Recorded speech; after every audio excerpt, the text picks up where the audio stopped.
Tabir bait suci terbelah dua dari atas sampai ke bawah, dan terjadilah gempa bumi, dan bukit-bukit batu terbelah, dan kuburan-kuburan terbuka, dan banyak orang kudus yang telah meninggal bangkit. Silakan duduk.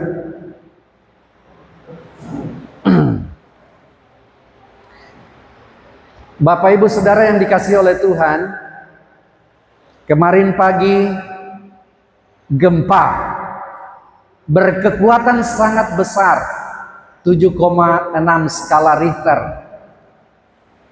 Kita semua merasakan itu, dan pasti reaksi kita beda-beda. Tapi paling tidak, di belakang reaksi itu kita punya satu tujuan yang sama. Apa itu? Panggil nama Tuhan. Mungkin saudara, tapi di media sosial kita menyaksikan dengan mata kepala.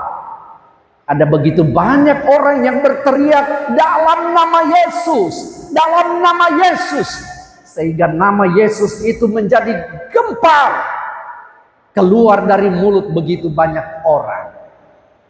Tahukah saudara, sebenarnya hari ini telah terjadi gempa yang lebih dahsyat, bukan cuma 7,6, tapi di atas dari itu. Anda rasakan itu? Dan saya pastikan hari Minggu nanti akan terjadi gempa yang sama dengan kekuatan yang sama seperti hari ini. Kenapa dia lebih dahsyat dari kemarin dan sebelum-sebelumnya? Karena gempa hari ini bekeng tirai bait Allah tabala 2. Gunung-gunung batu pica-pica, kubur-kubur terbuka, dan banyak orang-orang suci bangkit. Hari Minggu nanti Anda akan mendengar dan menyaksikan reaksi yang sama, bahwa ketika terjadi gempa bumi dengan kekuatan yang sangat besar, membuat kubur batunya, penutupnya terguling. Penjaga kubur itu ketakutan. Bahkan dikatakan penjaga-penjaga kubur yang tidak lain adalah tentara-tentara Romawi, dapalia rupa orang mati, nyanda bisa bergerak karena menyaksikan kehebatan gempa itu. Bapak Ibu Saudara yang dikasihi oleh Tuhan, saya antar kita untuk berefleksi sejenak tentang gempa bumi. Dalam Alkitab sebenarnya ada 7 catatan gempa bumi yang semuanya punya makna rohani. 1, coba perhatikan di Keluaran 19 ayat 18. Gunung Sinai berasap seluruhnya. Oleh karena apa? Oleh karena Tuhan turun ke atasnya dalam api, dan seluruh gunung itu gemetar amat sangat. Kenapa gunung itu gemetar? Begini, kalau Tuhan turun menyatakan hadiratnya, maka alam semesta, bumi ini memberi respon yang luar biasa. Seakan-akan dengan gempa itu, ketika gunung itu gemetar, mau bilang, hei, Allah ada, Allah hadir di tengah kita. Ini tandanya gunung ini bergetar. Poin pertama yang bisa kita pelajari saudara, kehadiran Allah itu kudus dan penuh kuasa, yang membuat alam pun tidak bisa tinggal diam. Dia mesti bereaksi. Kedua, next, pengalaman Elia. Ada angin besar, sesudah angin itu datang gempa bumi. Tetapi tidak ada Tuhan dalam gempa itu. Sesudah itu ada suara lembut. Ternyata tidak selalu gempa itu menandakan kehadiran Tuhan. Tidak selalu. Tapi dalam kasus yang dialami Nabi Elia ini, ternyata itu tanda awal. Karena sesungguhnya Allah menyatakan hadiratnya bukan di gempa itu, tapi dalam konteks ini di suara yang lembut ketika menyapa Elia. Next.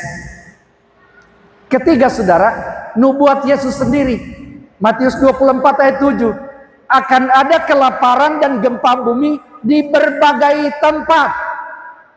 Dan kalau kita baca perikop ini saudara, kita akan temukan alasannya. Kenapa terjadi gempa? Sesungguhnya nubuat Yesus ini mau mengatakan kalau terjadi gempa. Ini salah satu apa? Salah satu apa? Tanda akhir zaman. Supaya semua orang langsung sadar bahwa kalau terjadi gempa bumi, dunia ini bergetar, langsung connect kita. Ini tanda awas yang sedang Tuhan berikan. Makanya saudara, ada salah satu pengkhotbah di Sulawesi Utara itu yang biasa bataria di jalan itu, saya senang dia punya ungkapan. Dia bilang begini dengan dipegaya, jangan nanti gempa bumi baru orang bertobat. Jangan nanti longsor baru orang bertobat. Jangan nanti angin keras baru orang bertobat. Saya suka gaya khotbah begitu. Dan ketika gempa kemarin, baru kemudian diputar khotbah itu dan orang-orang baru mengerti. Saya berharap ini lampu merah, alarm bagi kita bahwa jangan anggap enteng kalau sampai terjadi tanda-tanda zaman seperti itu. Orang mesti bersyukur, Tuhan kasih ingat supaya jangan terlambat. Orang ambil sikap untuk memaknai, memaksimalkan setiap waktu yang Tuhan anugerahkan dalam hidup kita. Next. Yang keempat, waktu Paulus dan Silas dalam penjara. Kisah Rasul 16, 25-26 berkata, tiba-tiba terjadilah gempa bumi yang hebat. Semua pintu terbuka dan belenggu terlepas. Pertanyaan saya, Anda ingat ini? Apa yang sebelumnya dilakukan oleh Paulus dan Silas dalam penjara? Sebelum terjadi gempa bumi, apa yang mereka lakukan? Mereka puji-pujian, penyembahan, doa kepada Tuhan. Jangan tabu balik. Bukan gempa bumi dulu baru pujian, penyembahan, syukur, bukan. Mereka puji dulu Tuhan, penyembahan dulu. Lalu kemudian mereka bersyukur kepada Tuhan. Mungkin lagu mereka ulang-ulang, tapi itu yang mereka nyatakan kepada Tuhan bahwa mereka sungguh bersyukur sekalipun dalam penjara. Dan pembelaan pun Tuhan nyatakan dalam hidup mereka. Gempa bumi terjadi, semua pintu terbuka, rantai belenggu terlepas. Itu berarti mujizat Tuhan. Kalau sampai gempa bumi terjadi, berarti di belakang itu kita bisa melihat mujizat Tuhan. Sebentar kita akan lihat gempa bumi dalam soal apa terjadi dalam kehidupan kita, dan kita butuh mujizat. Ada amin saudara? Boleh beri kemuliaan dulu untuk Tuhan. Next. Dalam penglihatan Yohanes ini ada banyak, di Wahyu ada 3. Gempa bumi dahsyat, gempa hancurkan kota, gempa terbesar dalam sejarah. Maknanya adalah ini simbol penghakiman Allah dan perubahan besar di zaman akhir. Jadi kalau kita baca kitab Wahyu, maka kita akan menemukan bahwa sebenarnya waktu akhir zaman yang dinubuatkan oleh Yesus itu gempa yang sesungguhnya, yang akan dialami oleh banyak orang, dan pasti orang-orang yang percaya akan dikumpulkan dan menerima mahkota kehidupan.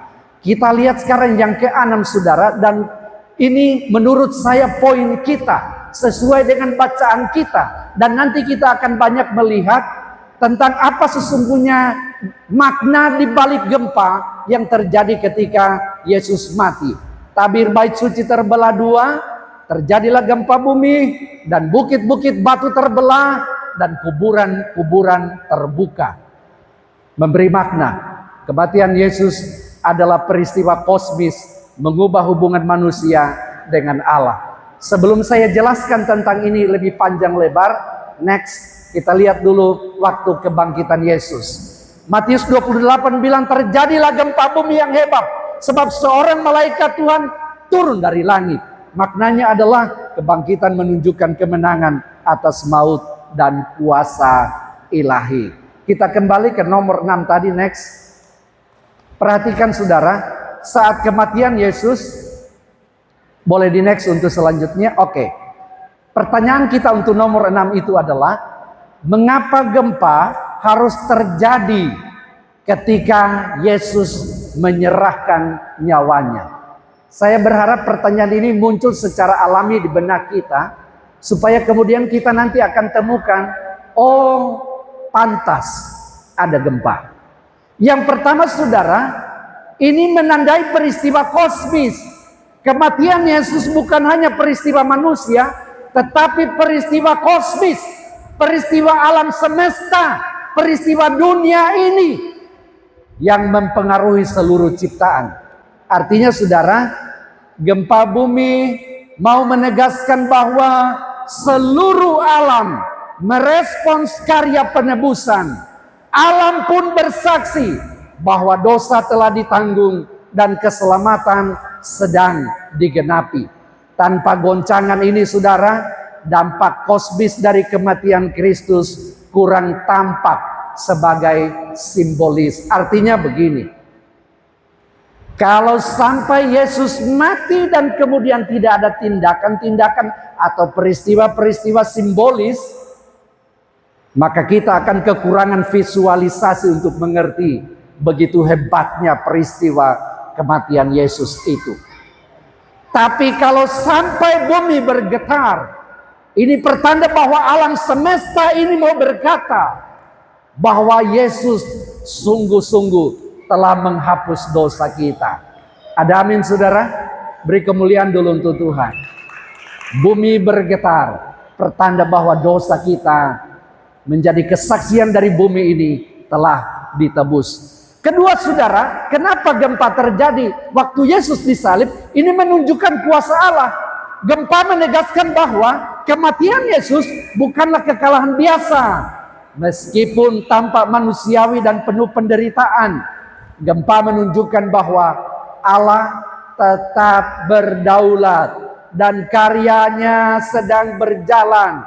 Itu adalah tanda kuasa ilahi yang nyata, bukan sekadar tragedi biasa.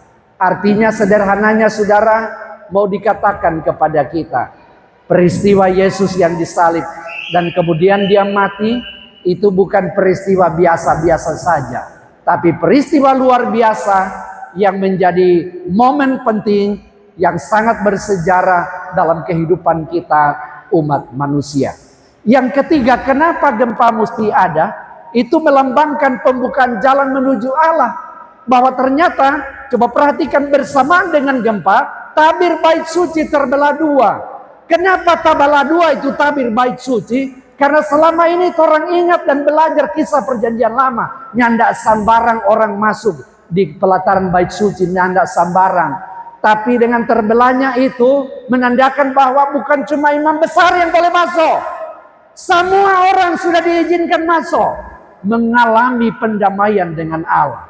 Saudara sukacita dengan kabar ini, amin. Boleh beri kemuliaan untuk Tuhan. Tabir bait Allah sotabalah toran semua nyanda perlu pakai perantara. Kita sebagai pendeta nyanda usah datang pak kita pendeta doakan. Begitu kan dulu. Kalau perjanjian lama itu kan begitu. Kalau orang merasa berdosa mesti pergi pak imam, bawa persembahan, darah tercurah, baru kemudian DP dosa selesai. Pulang ke rumah, melakukan hal yang sama, balik ulang. Tapi dengan pengorbanan Yesus di atas bukit Golgota, cuma satu kali untuk selama-lamanya. Yang penting orang ambil keputusan, percaya kepadanya, maka itu berarti dosa kita sudah ditebus. Ada amin saudara? Next. Yang keempat, memberi peringatan dan kesadaran bagi kita. Gempa menarik perhatian orang-orang menyaksikan peristiwa itu. Mau itu tentara, mau itu saksi. Bahkan orang-orang yang tinggal di sekitar Golgota, semua menjadi saksi mata. Menyaksikan dengan secara langsung apa yang terjadi.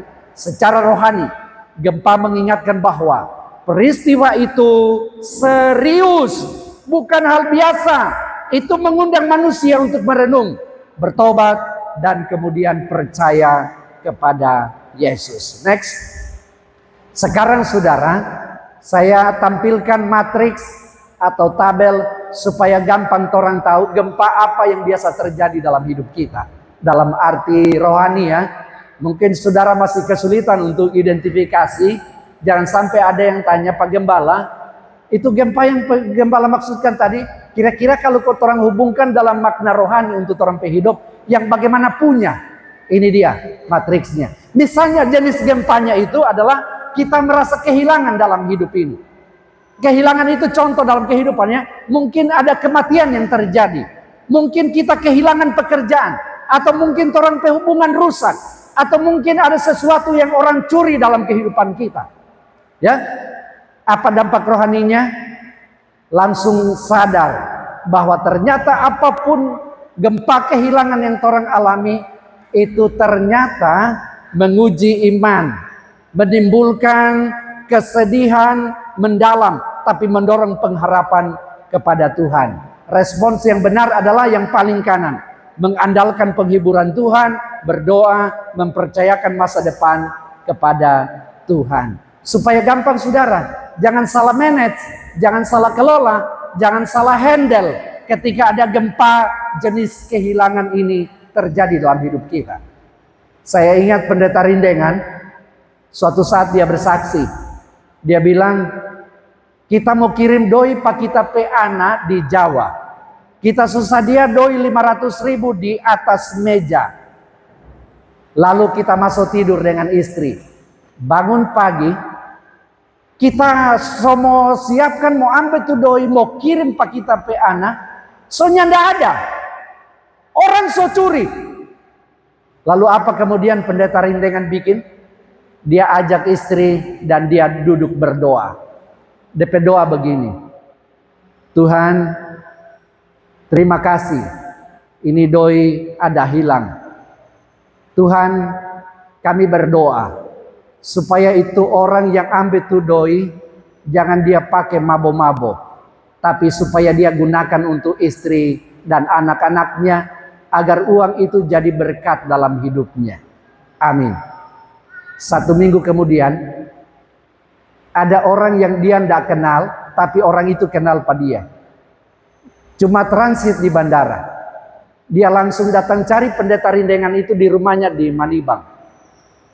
Lalu kemudian, dia utarakan bahwa dulu Pak Pendeta pernah doakan kami di Jakarta. Sekarang dia bilang waktu saya transit ini karena masih banyak waktu, kita ada ingat Tuhan kasih tunjuk. Pergi bagikan berkat.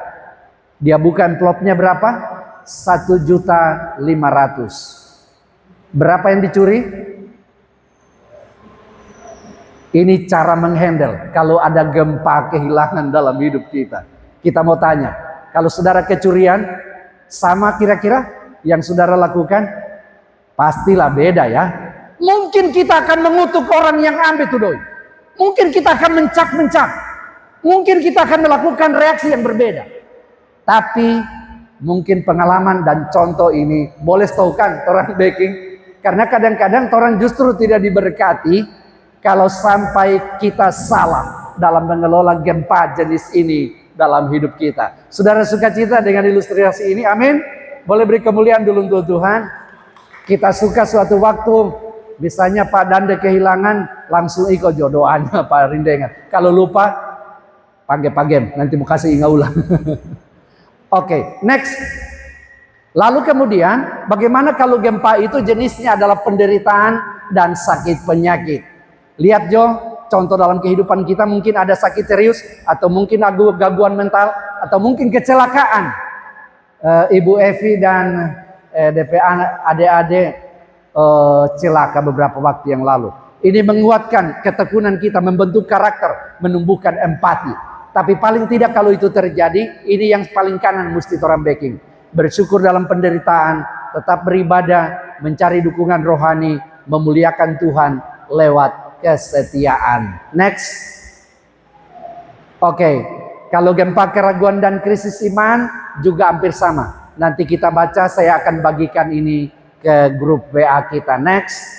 Oke, sama kalau gempa perubahan hidup, ini juga yang harus kita jalani dalam kehidupan ini. Next. Next. Dan paling terakhir, kita akan baca sama-sama. 2, mulai. Seperti gempa bumi yang mengguncang bumi fisik, gempa rohani mengguncang hidup kita untuk tujuan Allah. Setiap goncangan adalah kesempatan untuk bertumbuh, memperkuat iman, dan mengalami pembebasan atau penebusan. Respons iman yang tepat adalah doa, berserah, dan tetap teguh, membantu kita menapaki hidup dengan keteguhan dan pengharapan. Selamat Jumat Agung, mari kita berdoa.